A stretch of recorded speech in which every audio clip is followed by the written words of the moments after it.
de hoek, daar in het park. Ja. Daar staat Ja, ik heb het gelezen in die krant, maar ja, dan ben ik het weer vergeten. Maar waar je dat vertelde, inderdaad, ja. En ook dat verhaal is gekomen als een Misschien hebben ze er ook wel wetenschappen in de fout kunnen zetten. Of stond er wat van in? Ja, elke dag stonden er al achter.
Jongens en meisjes, dames en heren, van harte welkom bij deze ceremonie waarbij we straks een plaquette zullen gaan onthullen van de buffalo die hier verongelukt is in Park Toorenvliet. We zouden ook een echte buffalo langs krijgen, maar deze heeft enige vertraging, dus die zal hopelijk ook tijdens de ceremonie nog langskomen en hier stilstaan. Een speciale dag en dat is niet alleen vanwege het weer. Het is vandaag 70 jaar geleden dat hier zo een aantal buffalo's Middelburg binnenkwamen van deze kant om Middelburg ook te bevrijden van de bezetter.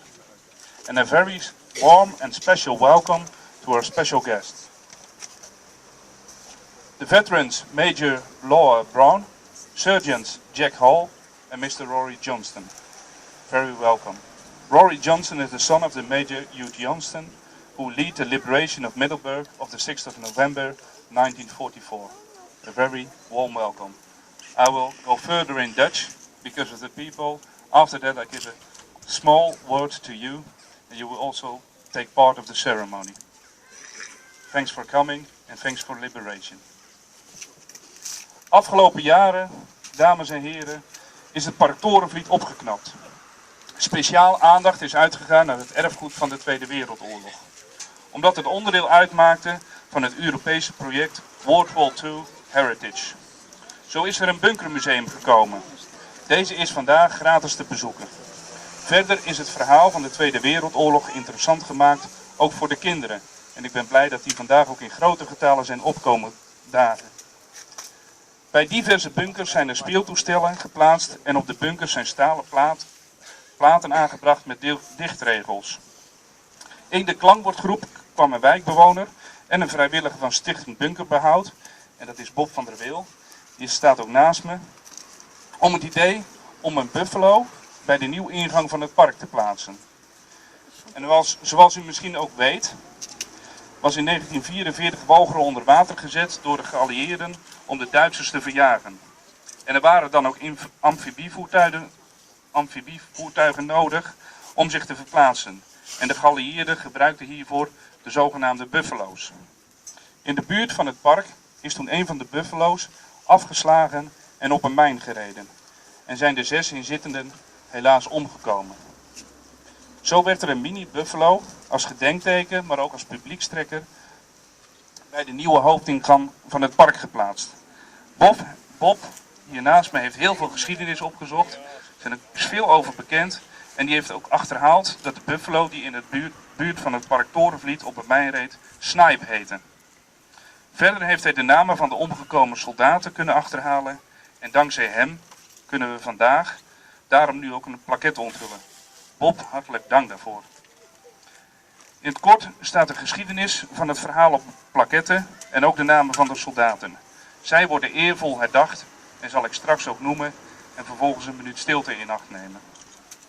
In short, for our special guest, the liberation of Middelburg was carried out by buffalo vehicles. You should remember, maybe. Yeah, in the park Toorenvliet, one of the vehicles accidentally ran over a mine, which led to the death of 6 Allied soldiers. We remember them with honor. I will now give the word to Bob van der Weel, whose idea was to place a replica of the buffalo here in the front of the park. Ik geef nu het woord aan Bob van der Weel, die hier wil iets zeggen over het idee wat hij heeft gehad en wat hij heeft gerealiseerd.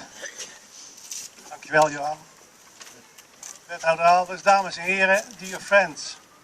Mij is gevraagd om enige woorden te spreken bij de onthulling van dit monument. Als deelnemers aan de klankbordgroep hebben we sinds 2011 regelmatig overleg gepleegd over de werkzaamheden in het park in het kader van de World War II Heritage. Mijn bedoeling was om naast het opknappen van de bunker en de discussie over het al of niet fietsen in het park ook aandacht te schenken aan de oorlogsgeschiedenis. Mij was ook bekend dat op 1 november 1944 een aantal Britse soldaten door een mijnontploffing bij dit park waren omgekomen. En ik hoopte dat in dit Europese project nog een klein bedrag over zou zijn om deze gevallenen met een monument te herdenken. Dankzij de fijne medewerking van projectleider Annette Hannewijk kon mijn wens gerealiseerd worden.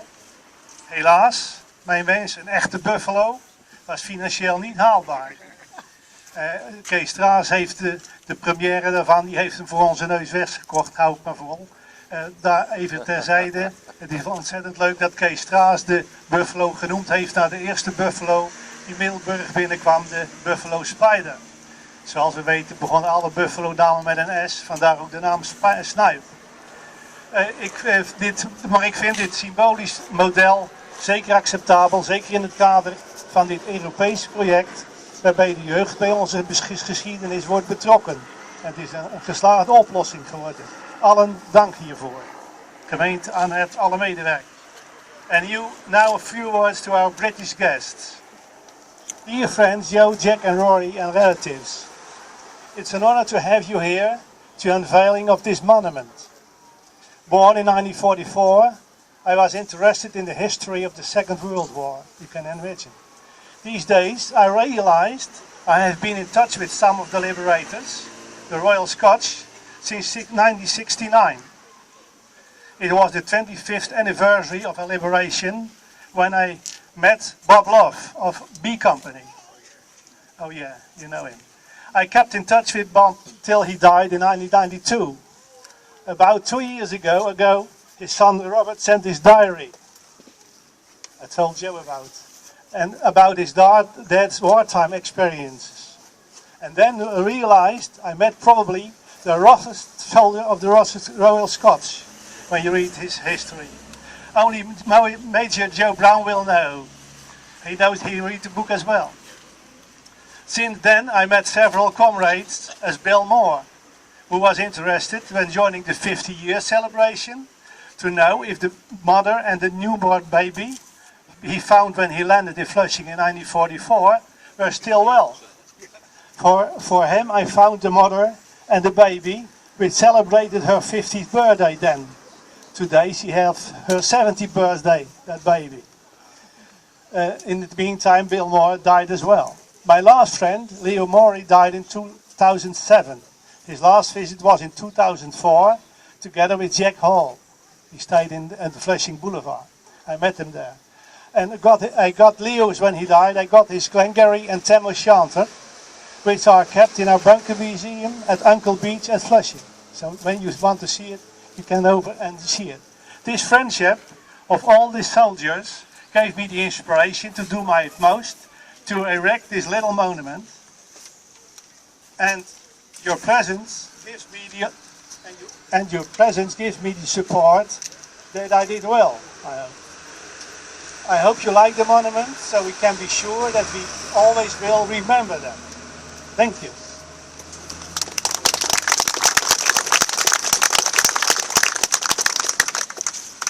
Dan wil ik nu Bob van der Wil uitnodigen om samen met mij de plaquetten te onthullen. Ik zal de namen noemen van de 6 geallieerde soldaten die zijn omgekomen. Hierna zal de doedelzakspeler herdenkingsmuziek spelen met direct eraan sluitend 1 minuut stilte. Om de helden die voor onze vrijheid hun leven hebben gelaten te herdenken. I will now pronounce the names after we do the opening of the monument. Then I will pronounce the names of the 6th Allied soldiers. After this we will hear the pipe back music, followed by 1 minute silence to remember the heroes who gave their lives for our freedom.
Ik zal nu de 6 namen noemen van de gevallen soldaten.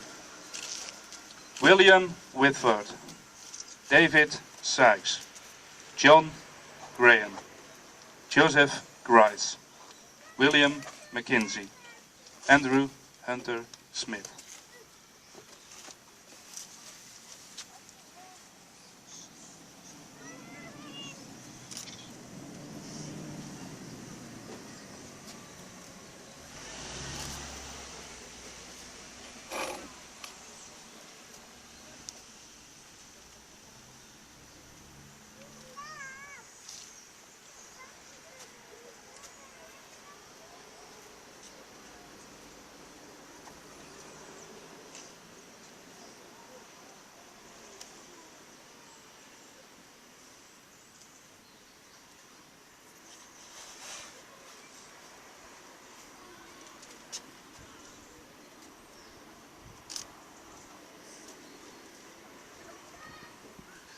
Thank you. Major Lawler Braun and Surgeon Jack Hall, I want to invite you to lay a waft next to the monument.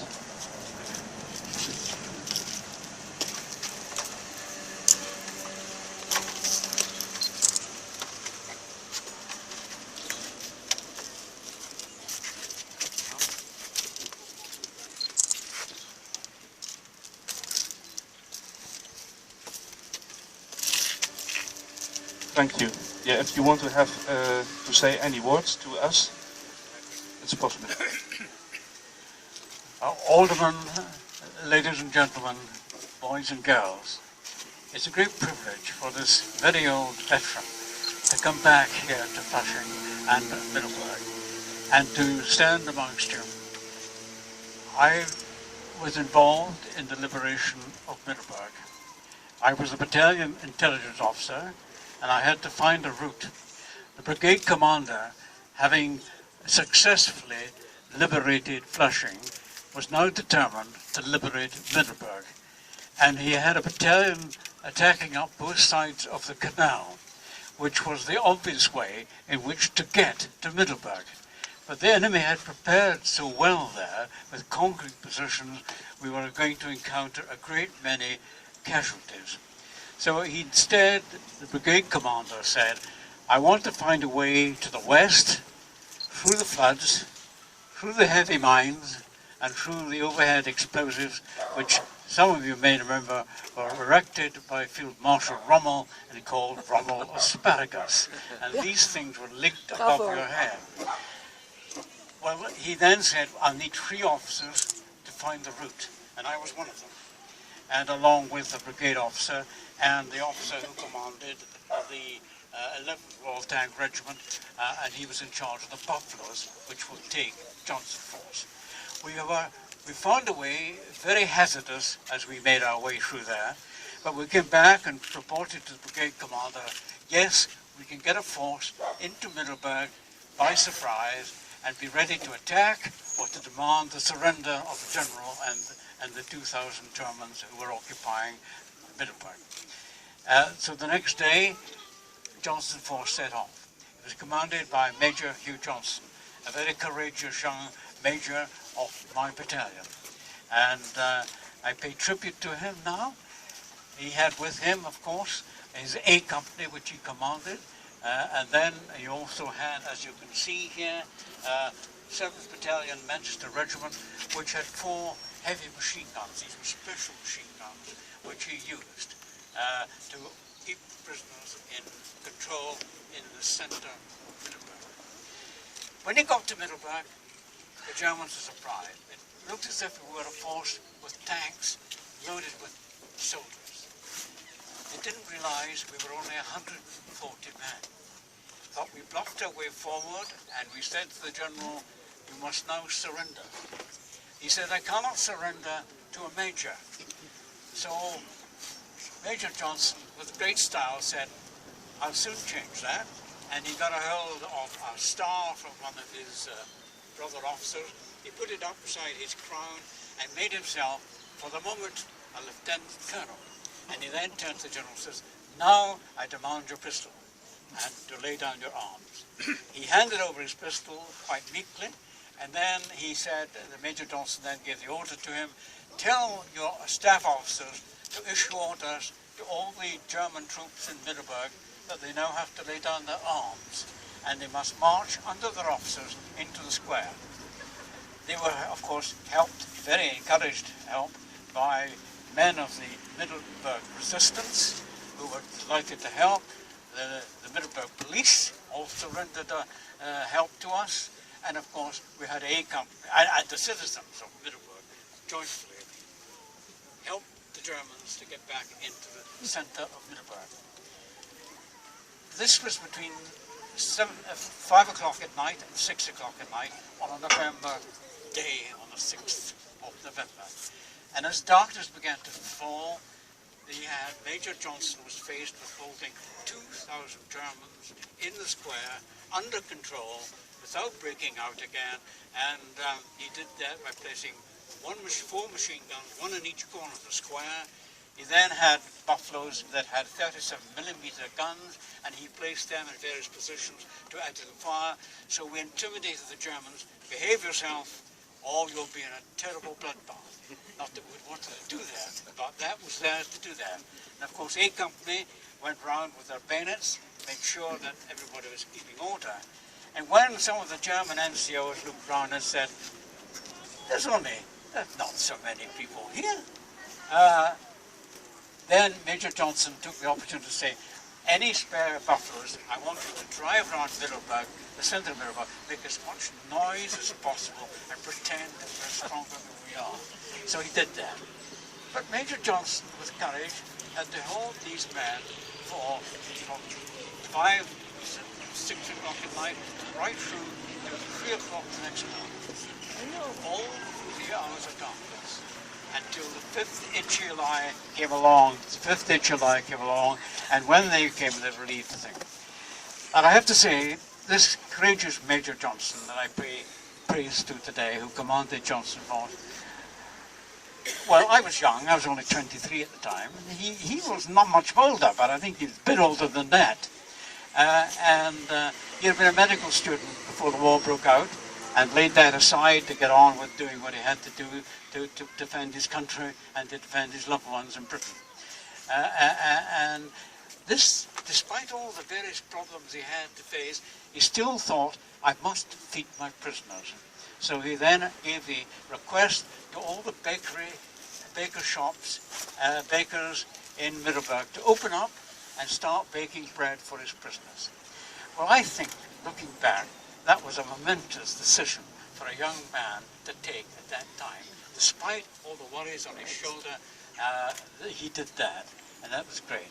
So it's pleasing to see Rory Johnston here, Hugh Johnston's son, and to hear me publicly acclaim his father as a very courageous, very able young officer, whom the Royal Scots took immense pride in.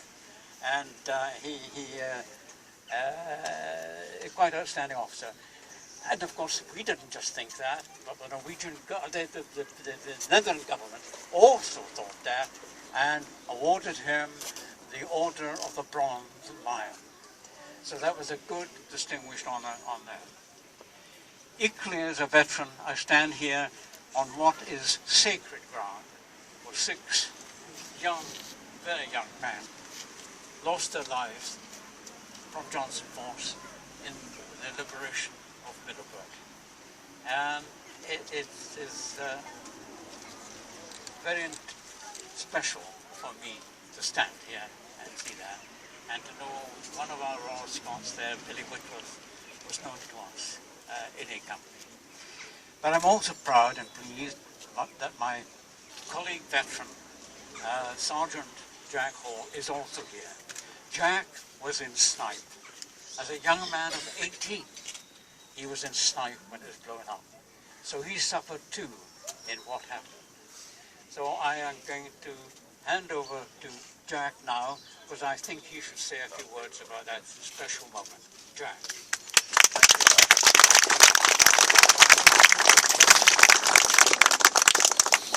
Mr. Alderman, ladies and gentlemen, boys and girls.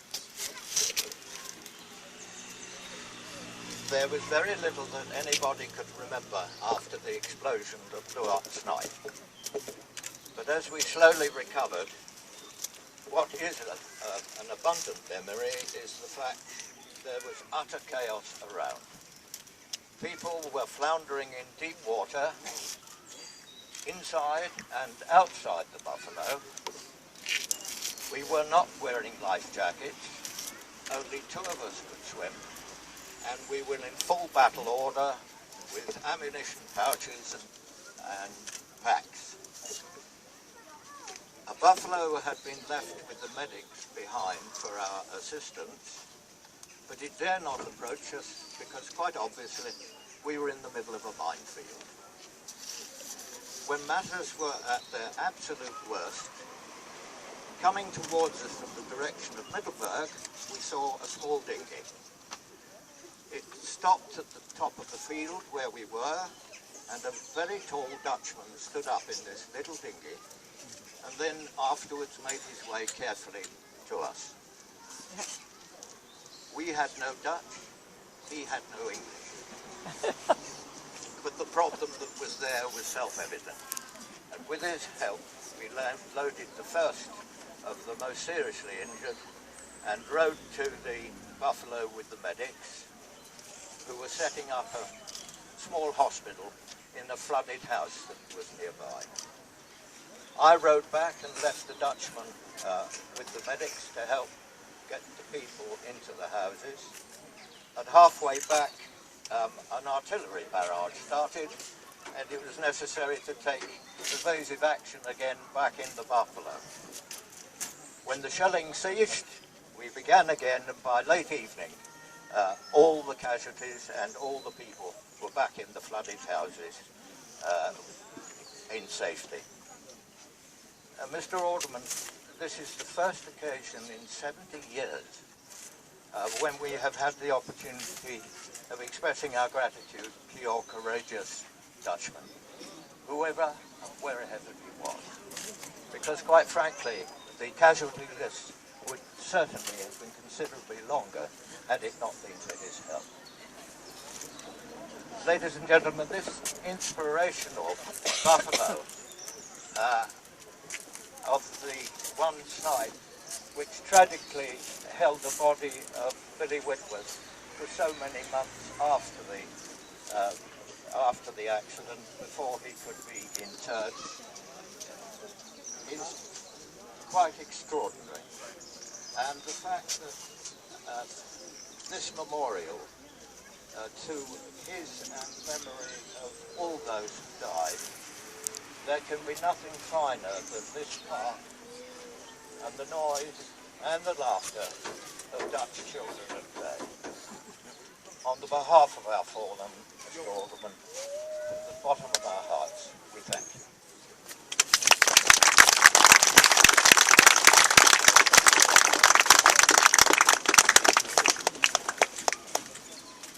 Mr. Alderman, citizens of Middelburg, that's a tough act to follow.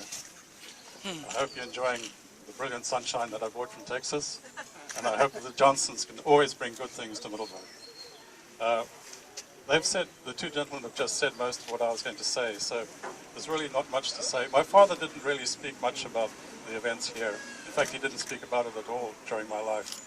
At one occasion, I asked him on a ribbon on his chest, and he said, yes, that was given to me by Her Majesty Queen Wilhelmina. It's the Order of the Bronze Lion. I think one of only two that was awarded during the war. And he wore it with pride throughout his life.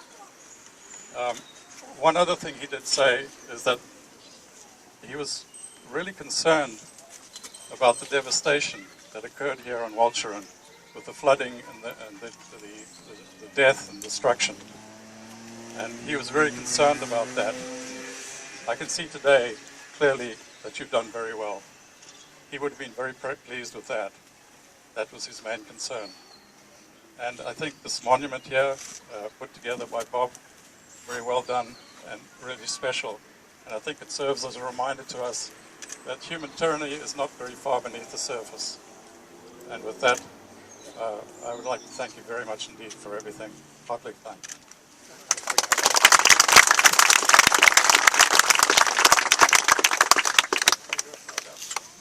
Thank you. Dank u wel, dames en heren, dat u in zo'n grote getale aanwezig bent gekomen bij deze herdenking. Deze herdenking zullen we nu beëindigen. Ik zal straks vragen of de doedelzak spelen nog een muziekje zal spelen. We hopen nog steeds dat de Buffalo straks lang zou komen. En ik wil een speciaal welkom uitbrengen to our special guest. Thank you for the spoken words, but also for the liberation. Thank you for coming to remember us and remember the fallen soldiers over here. And we will remember. Thank you very much.